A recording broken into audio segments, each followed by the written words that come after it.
This. It's one of those days. Welcome, welcome. Isabel Bradburn Jackson of Dear Divine Goddess and myself, Jennifer Bulbrook with I Am Somebody, are putting together this docu-series called Lost Souls Initiative, where we're taking people's stories and sharing them with the world. Stories from those who currently are suffering and not getting the help they need, even after asking for it, and stories from those who have struggled personally and have been able to get out on the other side. We're also taking stories from those who have loved ones who are suffering with mental health and addictions, and stories of family who are currently watching their loved ones suffer now. Today, we're actually going to be introducing myself and Isabel to you, what we do, our business, and just so you guys get to know kind of like who we are and where this series is coming from. So it's not going to be too much of a long episode, but just enough to wet your whistle. I was gonna say to whistle. See, I can't talk today. Anyhow, welcome, as you know, Isabel. So I'm gonna have you, I guess, introduce yourself, and we'll kind of just take it from there. So I am a certified somatic mind and body coach. I'm also a Reiki master. So I deal with energy healing, but I like to deal with people on a holistic basis. So that means like their mindset, reaching into really like the core traumas that they've dealt with from childhood and those types of things. Um, but also bringing into it like your energetic body as well, like your chakras and all of those things, because when we are not aligned, um, it's harder for us to really be okay in our mind, right? Because anything that we have going on emotionally, or mentally, it does create, like it manifests physically in our body. And I'm a strong believer that you cannot deal with one and not the other. So I'm trying to deal with people on a like a mental, emotional, spiritual, and physical kind of way where we're hitting all of the points, to really get them healing and in a place of feeling cared for by themselves, because we know that we are the only ones who have the power to really change our lives and what we're going through. And sometimes it's just a little change in perspective. Sometimes it's just a little mindset change where we realize, oh, I do have the power to do this, and we're not looking for like outside gratification or somebody on the outside saying, yeah, like that's what you need to do. Like really kind of listening to your body in order to realize what it is that you need in order to heal. When you say like chakras and that type of talk, what do you Yeah. exactly mean? Is that like the energy? Like, what is that all It about? is energy healing. It's a form of energy healing. So we have seven chakras, and if they're unaligned, then the energy is not flowing through our bodies the way it's supposed to be. So it can affect certain things, right? And it can have a really grave effect on our physical body as well, because when we have emotions that are trapped in our bodies, um, we're holding on to that and we're creating dis-ease in our body. So that is where the diseases come from, right? Um, so like it's just trying to get to the emotional stuff and the stuff that is trapped in our body and get it flowing freely and moving that energy and those emotions out of the body so that we can heal. Because I'm not sure if a lot of people know this, but our body is meant to heal itself as long as we are giving it what it requires, and that's where I'm at. I try to do the holistic route. And I mean, I'm not against Western medicine at all. I believe that they have their place in it as well. And, when you have certain traumas, broken leg, gunshot wound, Mm-hmm. car accidents, those things, go to the hospital, go to your doctor, get treatment, do what you have to do. You know what I mean? But I also believe prevention is better than cure.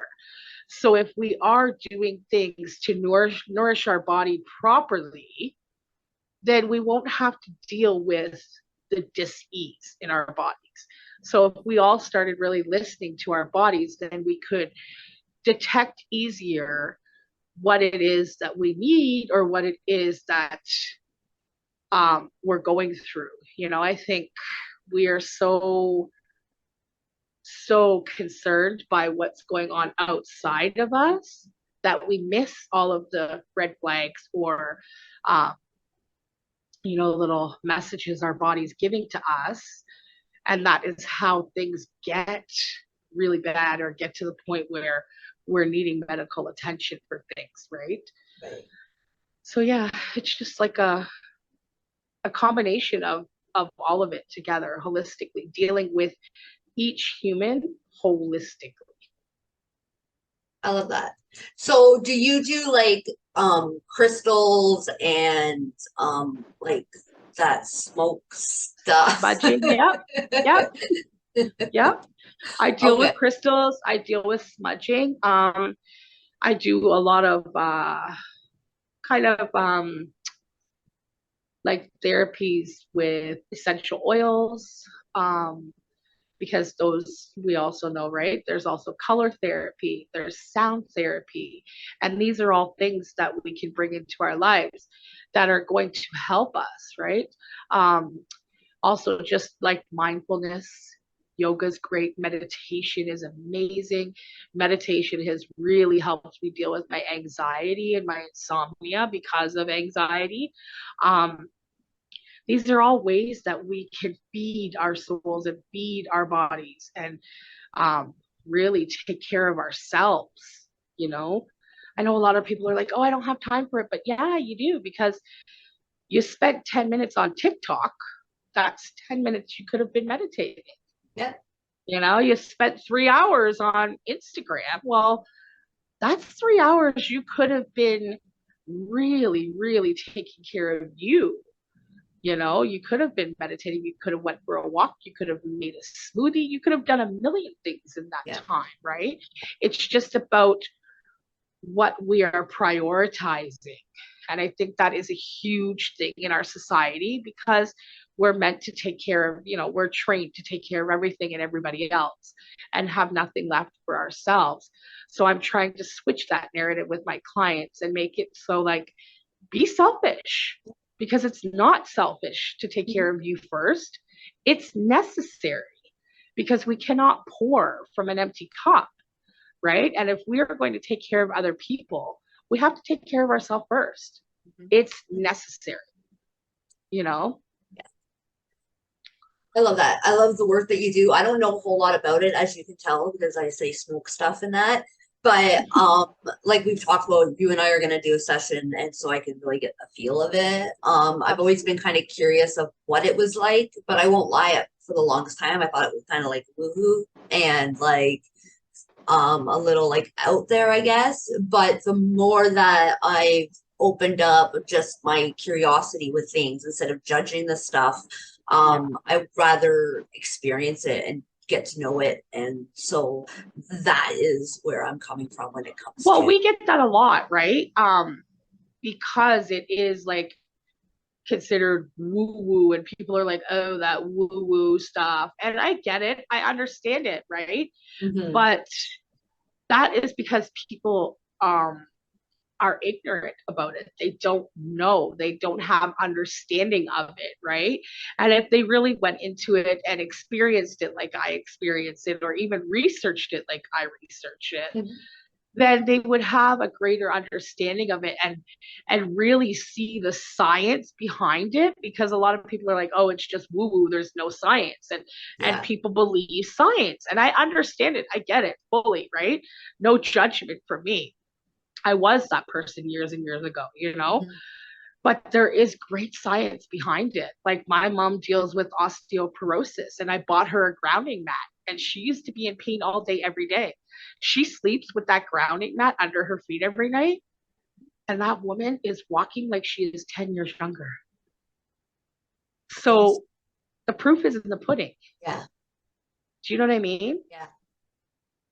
Yeah. What's a grounding mat? So they say that as human, we are an electromagnetic being, right? And we get the electromagnetics from the ground when we're walking barefoot. But in society, we're all wearing rubber shoes, right? Yeah. So we're not getting what Mm-hmm. we need from the earth. Mm-hmm. And that is why a lot of us are having disease, arthritis, this, that, we can't sleep, we're having insomnia, we're having all of these things because we are not being allowed to ground on a daily basis. Do you know, like, who's happier and healthier in this world than a child who runs around all summer barefoot, right? Yeah. Yeah, Yeah. because we're so disconnected from nature and we don't even realize it because these are societal standards, right? So grounding every day, the best obviously would to be to go outside and walk around, for 10 Yeah. minutes barefoot in the grass and really absorb all of the magnetism that we get from the ground. But in places like Canada, where we have 4 seasons and there's a lot of time where we can't do barefoot outside, the grounding mat mimics everything that you would get from the earth. Mm-hmm. So it's grounding you. It's grounding your energy. It's grounding your body. It's, giving you all of the things that you need. Yeah. And they're great. I have one. Do they look like Earth or like not Earth, but you know what I mean? No, Or do it's they just just like a look like a black mat? mat. It looks just like a black heating pad per Right. se. Yeah. And you plug it in and you just lay on it under your feet or under your body or wherever, Mm-hmm. if you want to put it on your desk so that you're grounding while you're on your computer every day, like if that's where you spend most of your time. Or I do it in my bed because I'm all over the place, right? Yeah. So at night, that's when I do my meditation and then I ground, like I'm grounding all night long while I'm sleeping. Mm-hmm. But these are all just like really good, healthy, holistic practices that just take care of you daily. And it I don't have to do anything for it. It doesn't cost me any time. I'm doing this while I'm sleeping. Yeah, Do that's you know what I great. mean? Yeah. It's just like drinking water. It comes natural. So it's there. I know it's there. Yeah. I don't have to mess with it. I just have to go to bed and sleep. And these are the things that we need to start implementing into our lives that are going to help us take better care of ourselves holistically. Yeah. Yeah. Oh, shit. Yeah. I love that. That's awesome. Yeah. I'm looking forward to having a session with you and really, yeah. And the whole, grounding mat thing sounds pretty wonderful. If you say there's actually videos. Like, Yeah, there's videos on YouTube that explain it straight down. Like there was this man, he was paralyzed from the waist down for, I don't even know how many years. I'm not even going to guess because I know I'm going to get it wrong. But yeah, he started using the grounding mat and the man started to walk. This is how our bodies are so accustomed to being like, oh, I have diabetes. That's it. see, I now have that's diabetes where and I'm it going to sounds continue to live woo. the Like, rest did of my that life. really happen? Yeah. Yeah. That's like, that's now I have to look for the evidence. Like, I got to see this guy. I got to talk to him. Yeah. Yeah. So no, like go and check out the videos. They're on YouTube. Yeah. But there are so many things, right? That like people are thinking like, oh, it's so unexplainable. Like this is a miracle. No, it's not, because there's science based behind it. Yeah. But we just don't know the science because we're not looking into it. We're not researching it. We're not experiencing it because we're not told by mainstream media or society about these things. We're not taught how to heal ourselves. We're taught to go to the doctor and take the pills that big pharma gives us and deal with the symptoms, right? Yeah. Yeah. For me, I want to get to the core. Yeah. I want to get to the root of the problem and figure out what we do to change the root. And the symptoms will alleviate once you deal with the root. Yeah. Yeah. Yeah. I know all of that. Yeah, that's so Yeah. do people usually come to you because they are experiencing physical pain? Is it physical and emotional pain? Why do people come and see you? It depends. They do. They come to me when they're dealing with physical pain. And then we get into the root of the problem and they realize, like, oh shit, this is really emotional stuff. Like, Mm-hmm. this is it. And then there are others that come for coaching just for the emotional stuff because they know I'm going to go deep, I'm going to go raw, and I'm going to cry with them and I'm going to hug them and we're going to process it and get through it together. But there are also a lot of people who come to me because I have a lot of knowledge of um, herbal remedies and homeopathic ways of healing. Um, I'm not a doctor, I cannot diagnose you, but I can give you my experience on things. And I can also give you resources so that you can do your own research and decide if this is something that you feel aligned with that is going to work for you or that you're even willing to try to see if it works for you, right? Yeah. They say Mother Nature was great. She gave us, you know, a plant Mm-hmm. to heal any ailment we have. We just have to do the research and find it, you know? Yeah. Awesome. And do you work with men, women, children, adults? Do you work with all those Everybody. Yep. everybody? Okay. Anybody. That's what I'm here to do. I'm a healer. I'm a helper. You know, Mm-hmm. I Mm-hmm. spent 18 years as a PSW, and I thought that was my calling. That's how I help. That's how I heal. You know, Mm-hmm. because as a PSW, you're not just dealing with like the physical stuff that your clients are dealing with. You're also helping them with the emotional, and then you end up acting as a social worker for the families.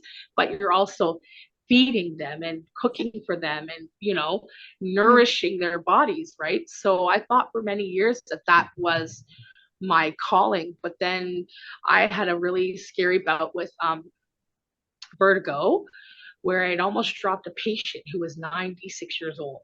And I was like, I cannot be doing this. Like, he's 96, one of my Yeah. favorite people. Like, Yeah. I was spinning, like, thank God I have really strong legs and I kind of slipped him from my leg onto the toilet. But Mm-hmm. then I had a conversation with my doctor and I realized that it's BPPV, so it's positional vertigo. So I can't say that I won't be able to like turn my neck here, turn my neck there when I'm doing this type of work, right? So Yeah. I chose to go into a different realm of healing where it's just as important, but it's helped me heal as well. Like while I'm learning to do these things, while I was taking my coaching program and while I was doing my Reiki um, certification and stuff, I was healing myself while I was learning to help heal others. And I think for me, that just made it like where I was like, okay, this is it. Like, this is my purpose. This is where I go. This is the avenue that I take. Like, this feels right in everything that is me. Yeah. I love it. That's awesome. Is there Yeah. anything else you want to add and tell everybody about you, yourself, your business, or what you do before we talk a little bit about me, and then we'll get No, into that's it. They can reach me DMs on all my socials. yeah. Dear I Divine will put Goddess. all that in the show notes Yeah, too, so it's easy for them yeah, to for sure. access for sure. For sure. Um, I'll reach out on all my socials because everything, thanks to COVID, can be done, via video Yeah. or via the telephone or, remotely. So they don't Mhm. have to come and see me and I don't have to go to them, like everything can be done the way we're doing this right now. So it's Perfect. easier, it's beneficial, it makes it more accessible. Yeah.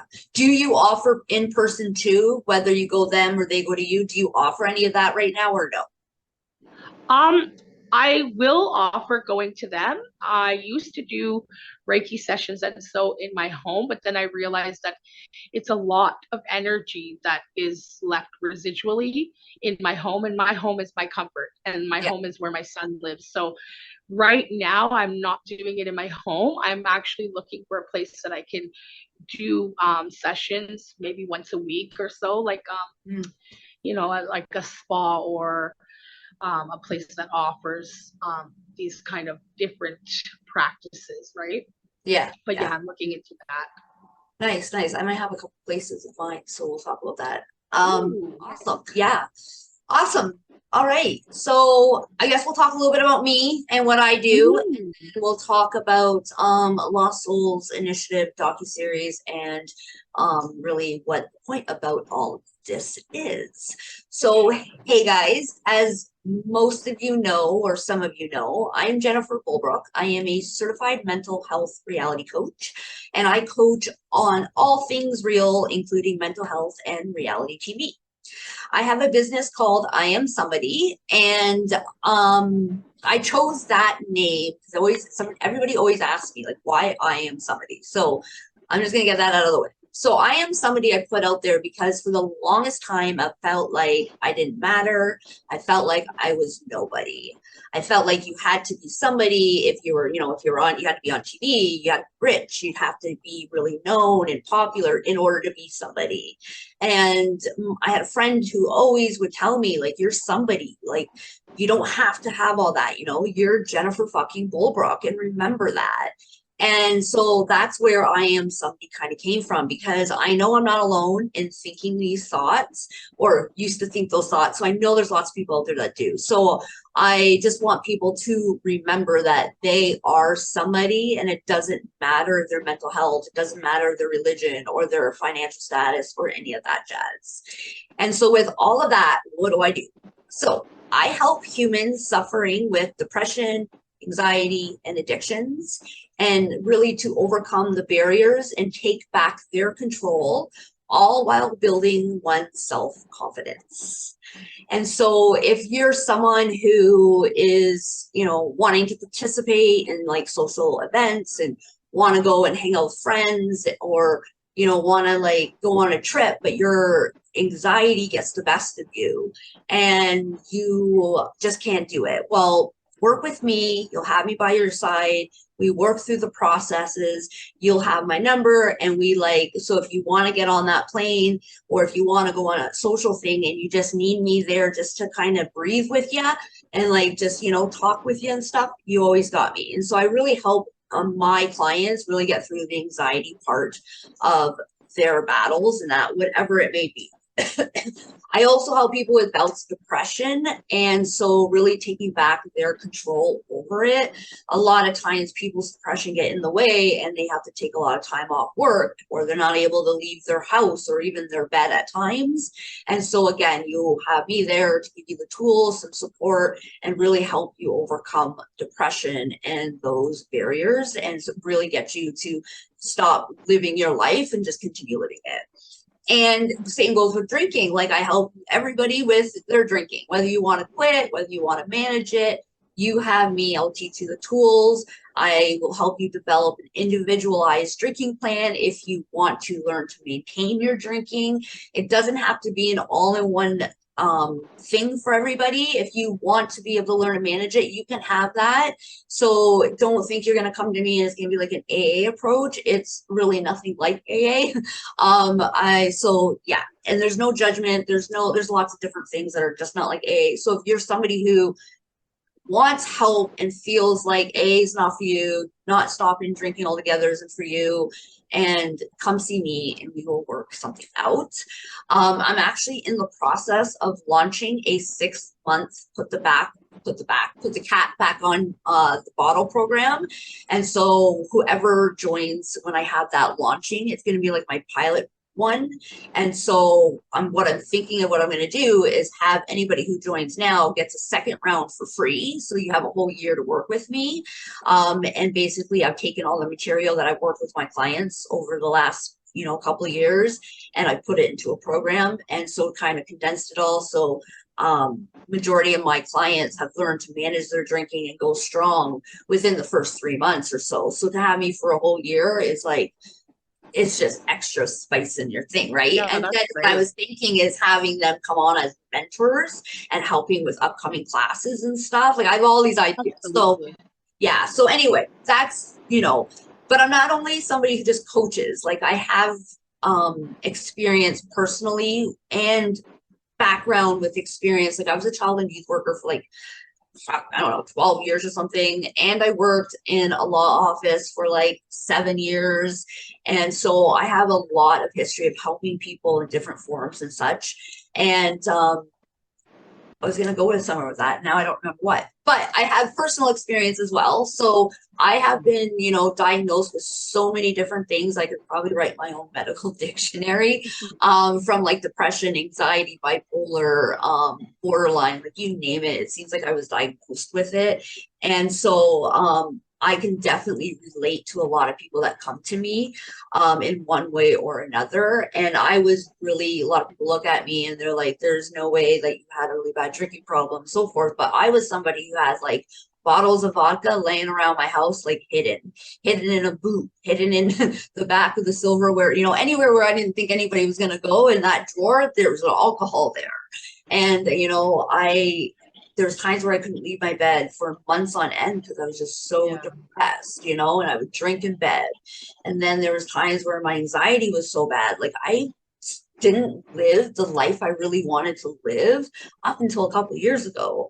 Like I've always wanted, it's debilitating. It really is debilitating. I wanted to go on trips. I couldn't do that. I wanted, even getting in a car. And then I worked for a law firm, and a lot of the cases were like personal injury and like car accidents. So once I started vehicle accidents. oh no, now I can't get in a car. And it was just, so I had a lot of stuff that I battled on my own, and I've been able to overcome all of it. I haven't had a bout of depression in, I don't know, a couple years. My anxiety, I've been able to manage through it. It's not gone forever and like completely out of the picture, not saying it won't be in the future, but right now I still get it at times, but I can manage it. I don't run out of the room. I don't not show up. I, do things that I want to do. And so, and my drinking's completely out of and under control. I have like no desire. I was thinking and talking to somebody about that the other day. I have like no real desire to drink. Even when I like, oh, let's go out on Saturday and yeah, we'll have a couple drinks and go, do this.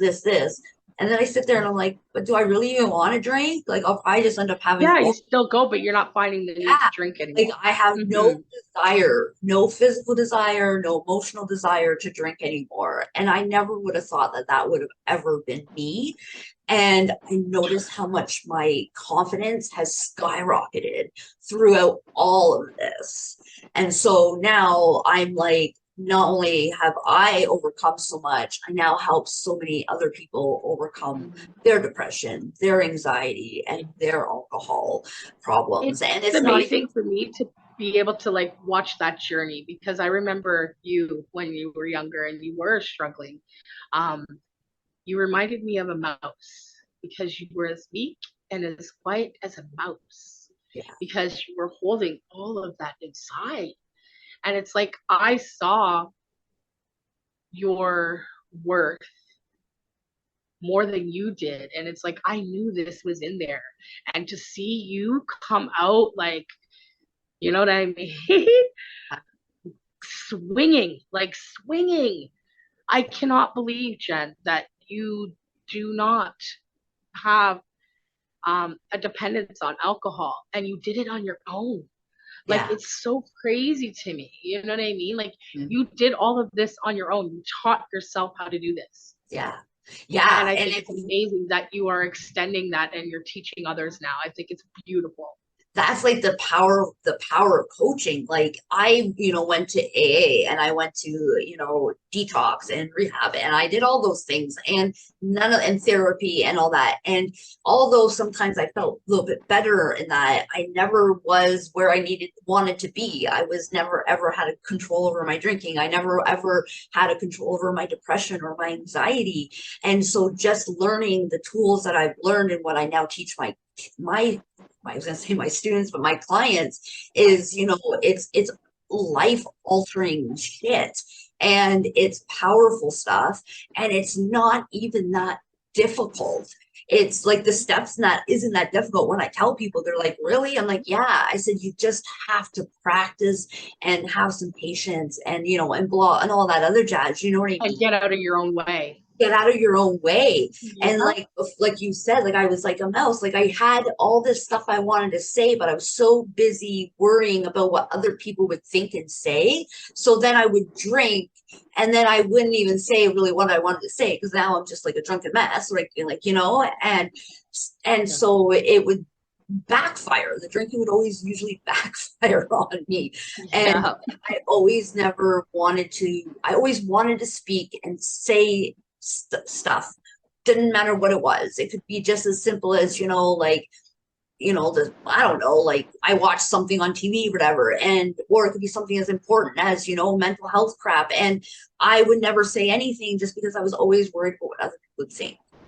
But then I realized like people are always going to think something anyway, and everyone's going to think something different. So there's no way I'm going to control that. So I'm going to stop trying and I'm going to worry about what I think. And so that's Exactly. where really my personal journey really was like, you know what, let's do this shit. And so, yeah, so that's pretty much what I kind of do. A lot of people ask me though, and I forget all the time too, like, what's the reality TV bit about my business about? And so there's a couple of things about reality TV that most people don't know. You probably don't even know this as well. But reality TV, all TV, but mostly reality TV had been a pretty big part of me turning my life around. I use TV to help me cross some big milestones in my journey, like stop like managing my drinking and a lot of my self-hatred and my self-confidence stems from using TV and the people on TV as a resource. And so now what I do is I take TV, usually reality TV, but I see something good on it. Like I just saw something good on another show the other day. I was like, got it. I got to use this. I will use it in my coaching sessions and I use it in my lessons. And people can relate to TV. Like that's just the way it is, right? Everybody Yeah. watches it. And so it does wonders. And then I also am in the process of starting my own reality TV show where so stay tuned guys because it's going to be good. So I'm going to take coaching and I'm going to take all of the jazz that we do in that, and we're going to really show people what coaching is about and how you can get from one side to the other. And whether I've got some clients that want to work on like hoarding, and I got some that want to work on their anxiety, and you're going to see us through the process of how we get from the anxiety being so bad where you don't want to leave the house type thing to now we're like doing things that you never ever thought, like whatever the goals are, and you're gonna watch me take them along the process. So that's gonna be really exciting. So stay tuned for that. And if anybody wants to like be on it, then let me know, reach out, and I will send you a application and more information on all that kind of jazz. So that's pretty much me in a nutshell, my business, what I do type of thing. Um, and so I guess let's give it back to Isabel, and you can talk a little bit about really what Lost Souls Initiative docuseries is about and why you wanted to start it. And yeah. Well, on Easter Sunday of this year, my brother, who battled with mental health and addiction for a very long time, committed suicide. He jumped off the 14th story of my mom's balcony in front of her. And I just felt hopeless. Like, and I put myself in his shoes and like, what was he thinking? What was he feeling? What did he need? As family members, we try our hardest, right? And you have to realize like you cannot save somebody. They have to save themselves. So after the funeral, you and I had a quick little conversation, and I had said that I wanted to do more, and then it just snowballed from there, right? Because of the work that we both do, we came up with the idea about the walk, which we'll talk about after. But it snowballed from there, and then you're like, oh, let's do um, some interviews on the podcast because we really just want to let people be heard. We want to hear their stories. We want to hear how the system failed them. We want to hear how it has felt to live with these issues, or to um, support somebody who's living with these issues. Like, we want it all. We want it all, because the only way to break down the barriers and the stigma around it is understanding. And I feel like if we showcase these people, these individuals, and give them a voice and give them a platform, then there can be so much more understanding, because that is what it's all about. People have to realize that mental health and addiction does not discriminate. It doesn't care if you're rich. It doesn't care if you're white. It doesn't care if you're 5. It doesn't care if you're 20. It does not discriminate. It can affect each and every one of us. And since the stuff with COVID, like, it's all increased like crazy. Like, all of it: domestic violence, suicide, addiction, homelessness, mental health. It's all gone skyrocket, like rampant. Mhm. So we figured this is a way to really kind of gap the bridges, um, so that we're not ridiculing each other, or really kind of um, uh, separating um, in society, like us against them. No, we are all having problems. We are all facing issues. And I think just the understanding and the compassion and the kindness around it is the start to change. And I'm hoping that we can get, some attention from the federal government, so that they can see that things need to change, like, now. Mhm. Like, people are dying, people are losing their loved ones, and it's creating even more trauma, which is creating more mental health, which is creating, it's just exasperating an already really, really dangerous problem that we're having here. Yeah. Yeah, absolutely. I really wanted to be a part of this because like there is shit going on that people aren't talking about. There's things that are happening that people aren't aware of. Like things like that happened to your brother. Like that is not the first time I had heard something like that happening. Years ago, a friend of mine was struggling with mental health, struggling with addictions, was in the hospital, brought there by police. Next thing you know, she's at home jumping off her balcony, leaving behind a few young children.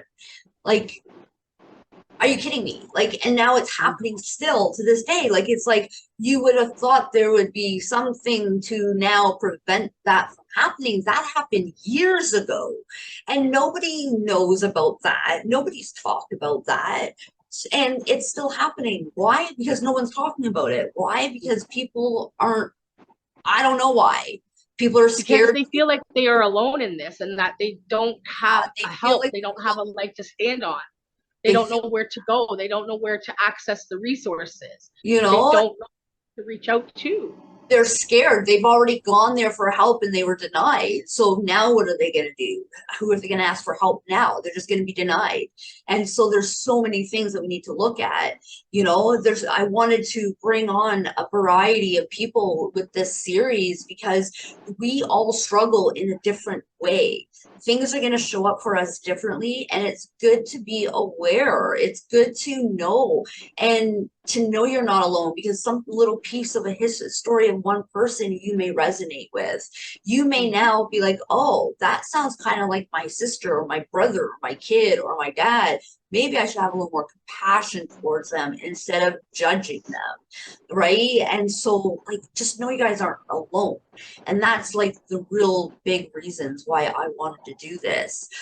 For myself, a lot of my history with the system was more years ago, and it was when I was younger, when my parents had the guardianship of me, so I didn't have to deal with any of the paperwork in that. But when I do talk to my mom, it doesn't seem like it was as bad as it is now. Like, to me, it sounds like it's gotten a lot worse, not better. And that is like, hey, what do we do wrong? Well, we need to figure it out, you know? And so many Well, people. yeah, because of the budgeting cuts. So everything is being cut, right? And Mhm. these are the things in healthcare that people aren't really understanding that are being cut, and they are needed. Like somebody who is in a mental health crisis Mhm. should not be waiting 2 years to get help. No. They could be dead within 2 years. Mhm. Mhm. They are in crisis. They need it and they need it now. Yeah.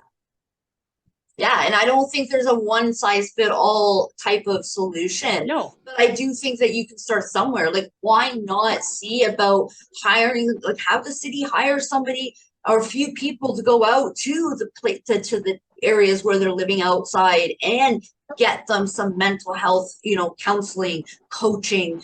Like I know lots of people that would be like, yeah, like I would do that, Outreach for sure. you know, and go out to those places because we know they're not gonna, a lot of them aren't going to go into somewhere because they've either tried already or like they have no home. You know what I mean? They don't want to leave their stuff behind. Like there's lots of different reasons, but we can Well, come. and they're just not very trusting of the system because the No, system and has let I them don't down blame. so much, right?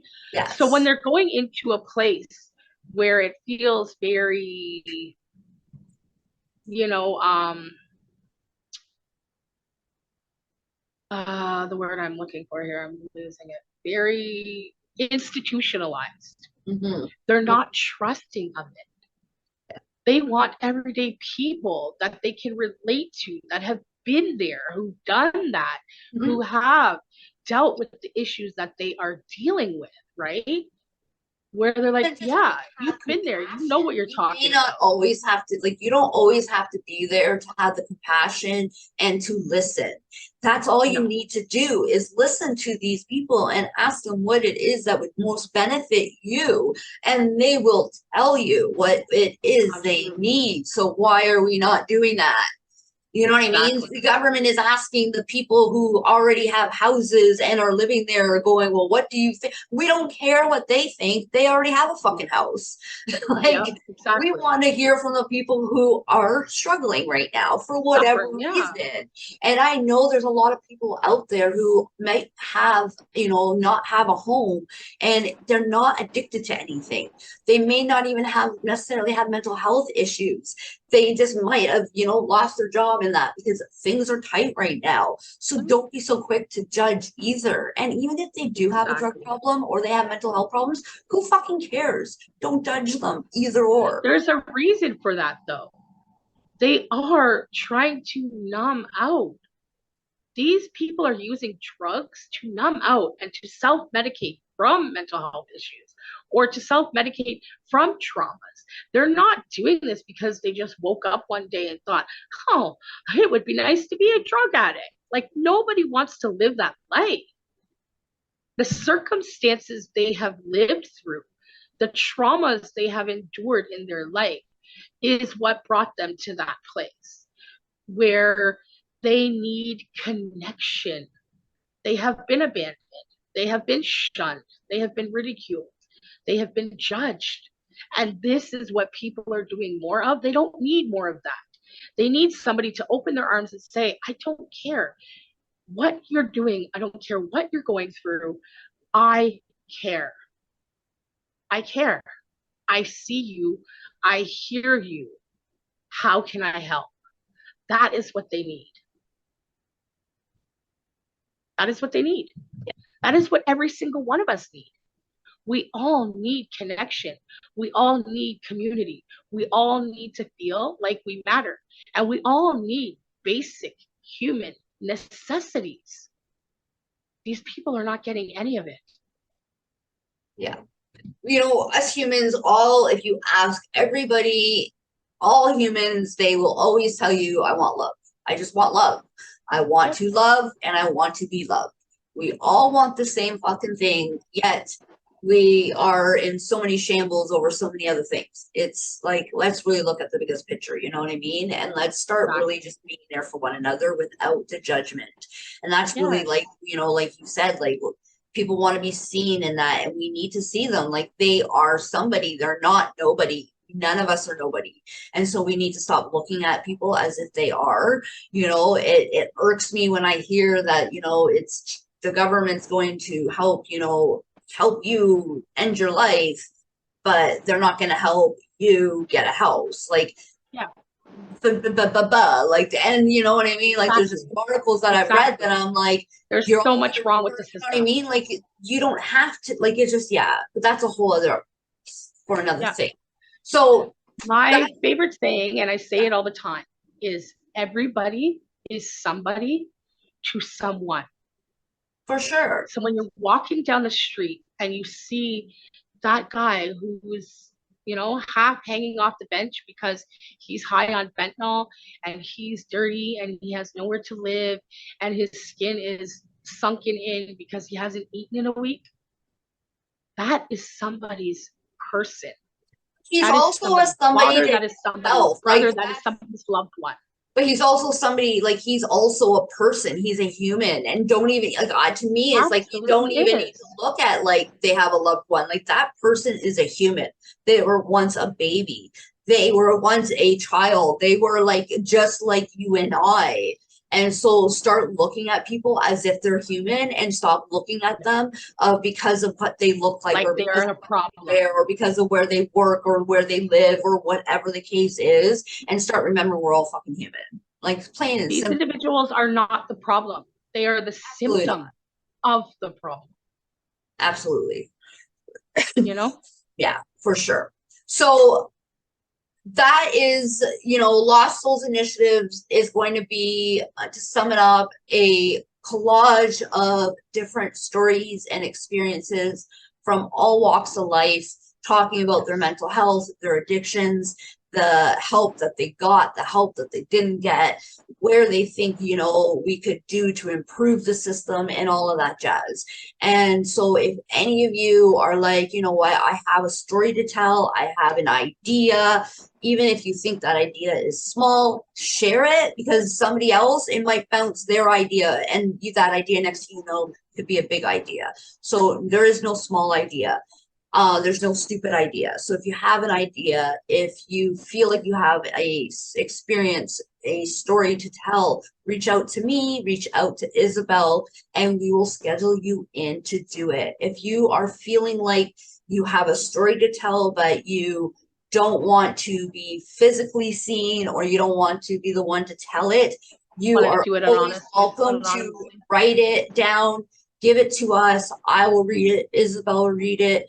And so we can always do it that way too. You can be anonymous if that's what you wish. And just, yeah, so that's what we're offering. We are open to hearing anybody and everybody's story.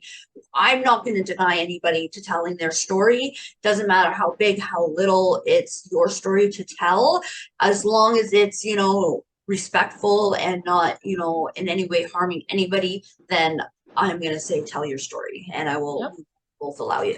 So please reach out if you have a story. All are welcome. Yeah, absolutely. And in the meantime, Isabel is hosting a memorial walk, Say His Name, on Sunday, August 13th at 11 a.m. And we will be meeting across the street at across the street of St. Joseph's Hospital. There is a dentist and a walk-in clinic, I believe, there. The address is 232 James Street. We will be walking around the hospital. We will end at the front steps of City Hall, where we'll have pizza, we'll have cupcakes, and just kind of chat to know each other. Everybody is welcome. So please invite everybody. You guys come out, and let's just make some noise so people know we are serious about this. We really want some changes. We don't want to see anybody else lose a loved one, lose their own life because we weren't listening or paying attention or too busy or whatever the fuck excuse that, Let's build community and show the people that we love that are suffering that we mean business. We are there. We're showing up. Yeah. So until next, oh, and these we're going to post these every week. Will be Wednesdays. You'll have a video on YouTube, and you'll have it on every platform for podcasts, and all of the information will be in the show notes. All of the links to get to the episodes will be in the show notes. All of Isabel's information will be in the show notes. All of my information will be in the show notes. And so until then, until next week, until whenever, we love you all. Remember, no matter what, you are somebody, you matter, you're not alone. So if you need anything, you can always reach Stay out to kind. us. We love you. Take care of yourself, guys.